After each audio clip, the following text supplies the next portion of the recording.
Chapter 13. Shoshana Weber. I get it. We're nerds. The video club, I mean. We own it, too. Take something meant as an insult and be proud of it. Nerd power. After all, the shoe totally fits. We wouldn't be as happy doing whatever it is the so-called cool people do. That's how I always looked at it. We are who we are, and we're good with it. I figured the others felt the same way. Who cares what the popular kids think of us? Was I ever wrong about that?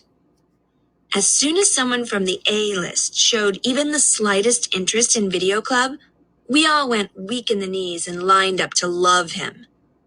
My friends used to act like attention from the cool people meant nothing to them because they never thought they'd get any. But now that they've had a little taste, they're hooked. Brendan, who was bullied by Chase almost as much as Joel was, has turned into Chase's biggest fan. And none of those sheep can stop raving about Chase's amazing suggestion for my National Video Journalism Contest entry. I can think of a lot of words to describe Chase, and amazing isn't any of them. Except maybe that it's amazing he isn't in jail. On the other hand, well, that contest is important to me, and it's not like I've got a better idea. I did a little research, and the Medal of Honor turns out to be just as special as Chase says it is. Even a broken clock gives the correct time twice a day. I figure I'll go talk to this Mr. Solway. If he really did win a Medal of Honor, I owe it to myself to check him out. On the walk over to Portland Street, my phone pings. A message from Joel. J.W. Piano Man. Where are you? Shosh 466. In town. J.W. Piano Man. Hot date? Yeah, right. With a guy who must be at least 80. I thumb back. Shosh 466. Video club business. J.W. Piano Man. Question mark, question mark, question mark? Shosh 466. Meeting possible subject for contest video. Korean War hero. J.W. Piano Man. Wow, where'd you find him? I hesitate. I never told Joel that while he's suffering at Melton, Chase has moved in and taken over his spot in the video club. It would only make a miserable situation worse, and I'm definitely not going to admit that Chase put me on to Mr. Solway.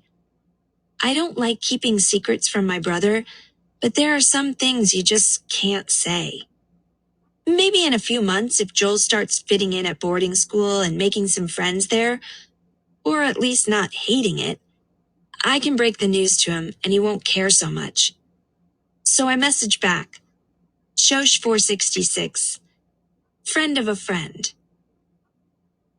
I put away my phone, praying that he doesn't ask for more information.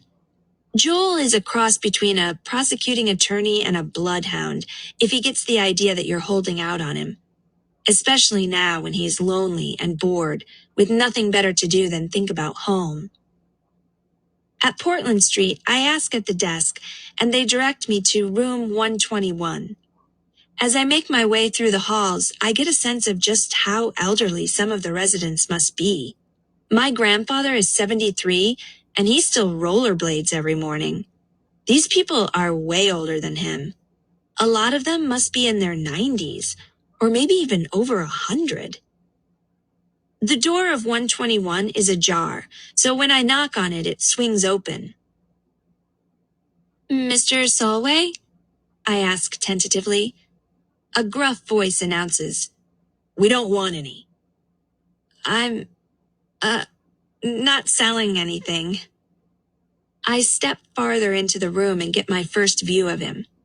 I can't see him directly since he's facing away from me, watching a news channel on TV. He's short, but sturdy with thick white hair. I just want to talk to you. I'm in the video club at my school and... You call yourself a governor? He bellows suddenly at the TV. You couldn't run a hot dog cart. You're an idiot. I keep talking. I do that when I'm nervous. And there's this national contest where you have to interview a senior citizen who's had an interesting life. He turns in his chair and fixes me with his burning gaze. Do I know you? I'm still babbling. And I heard you won the Medal of Honor in the Korean War. He reddens. Is that what this is about? That medal doesn't make me any more special than a lot of other people who were there. Go interview one of them and leave me out of it.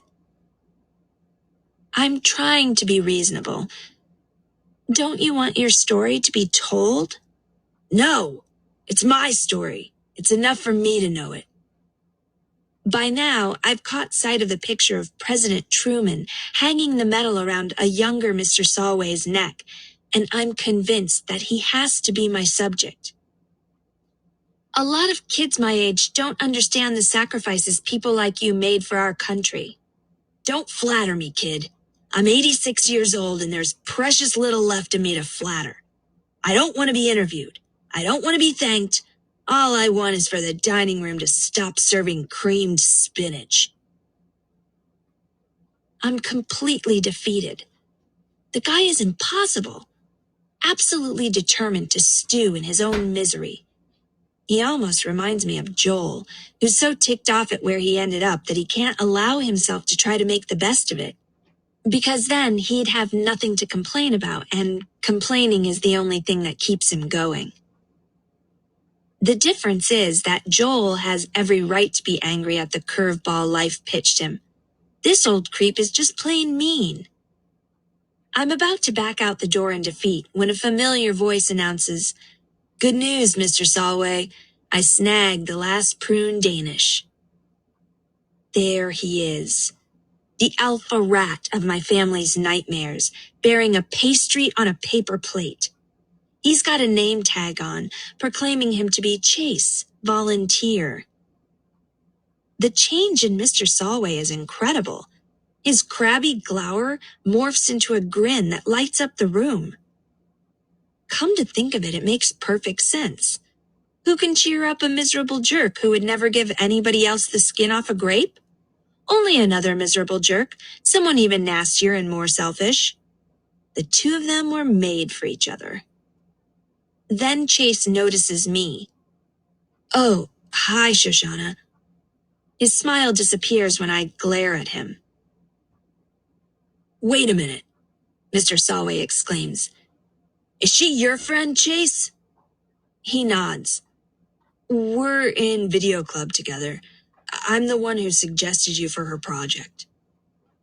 The old soldier thinks it over and comes to a conclusion with a curt nod. "That makes it different. I'd be happy to help the two of you out." I don't like the sound of that. I don't have a partner for this contest, and even if I did, the last person on earth I'd ever choose would be Chase Ambrose. But if I say that to Mr. Solway, I'll get kicked out again, this time for good. I turn furious eyes on Chase. He gazes innocently back, and I know that somewhere deep inside, he's laughing at me. It looks like I have a partner, whether I want one or not. And I don't. How am I ever going to explain this to Joel?